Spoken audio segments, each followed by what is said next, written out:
कि मुझसे बहुत बड़ी गलती हुई है। उसके लिए प्रायश्चित करने के लिए आपके सामने आया हूँ। आप अगर मुझे मौका देते हैं सुधरने के लिए तो मैं जरूर कोशिश करूंगा सुधरने के लिए।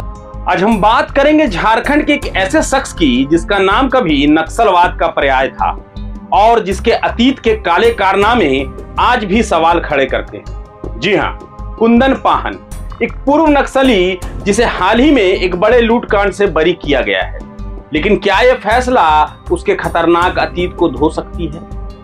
आइए कुंदन पाहन के आपराधिक इतिहास और मौजूदा घटनाक्रम पर नजर डालते हैं, साथ ही कुछ जरूरी सवाल भी उठाते हैं। जोहार, मैं अभिषेक आनंद और आप जुड़े हैं प्रभात खबर के डिजिटल प्लेटफॉर्म के साथ।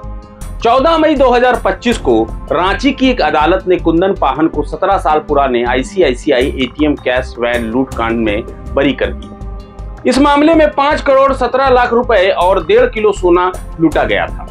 अभियोजन पक्ष के 6 गवाहों ने पाहन को पहचानने से इनकार कर दिया और साक्ष्य के अभाव में अदालत ने उन्हें राहत दे दी। लेकिन यह बरी उनके खिलाफ दर्ज 120 से अधिक मामलों की गंभीरता को कम नहीं करती।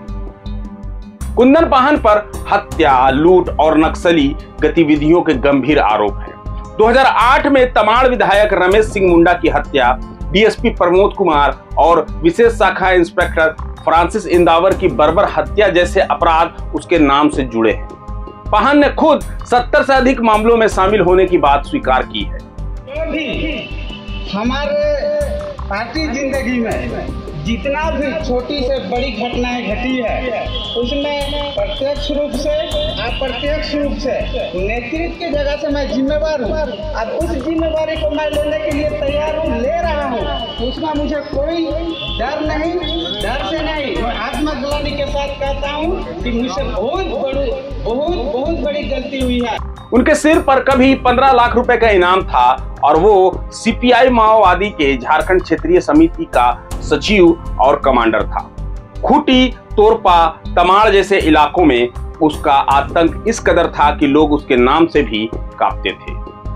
हाल ही में आए कोर्ट के फैसले ने कई सवाल खड़े किए। यह पहला मौका नहीं जब पाहन को साक्ष्य के अभाव में राहत मिली।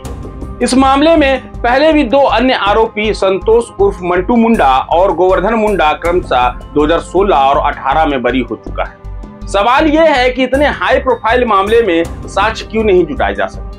क्या गवाहों पर दबाव था या जांच में खामियां थी?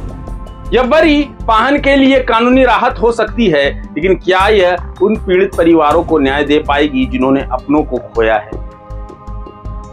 वर्तमान में कुंदन पाहन हजारीबाग ओपन जेल में अपनी पत्नी के साथ रह रहा है। उसकी सेहत खराब है और उनके बच्चे बोकारो में हैं। लेकिन उसके परिवार का नक्सलवाद से गहरा नाता रहा है। एक भाई 2017 में आत्मसमर्पण कर चुका है, जबकि दूसरा हरियाणा में गिरफ्तार हुआ था।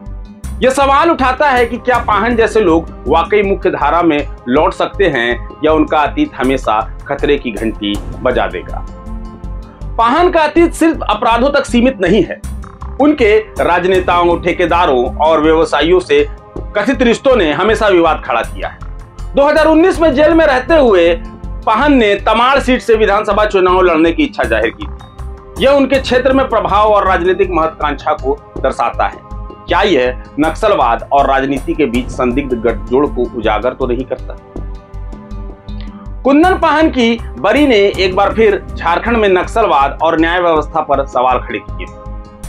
उसकी कहानी सिर्फ एक व्यक्ति की नहीं बल्कि एक ऐसी व्यवस्था की है जहां साक्ष्य जुटाना चुनौती बना हुआ है।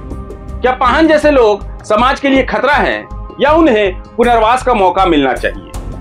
क्या उसका बरी होना पीड़ितों के जख्मों पर नमक छिड़कने जैसा है? और सबसे बड़ा सवाल, क्या हमारी कानूनी और जांच व्यवस्था इतने गंभीर मामलों में बार बार नाकाम क्यों हो रही है? हम चाहते हैं कि आप इस मुद्दे में अपनी राय हमें साझा करें। क्या कुंदन पाहन जैसे लोगों को मुख्य धारा में शामिल करना सही है या उनके बीते अतीत को नजरअंदाज नहीं किया जा सकता? हमें कमेंट सेक्शन में अपनी राय जरूर बताएं और ऐसे ही गंभीर खबरों के लिए हमारे साथ बने रहें। फिलहाल इतना ही। जोहार। प्रभातखबर.com, विश्वास वही, रफ्तार नहीं।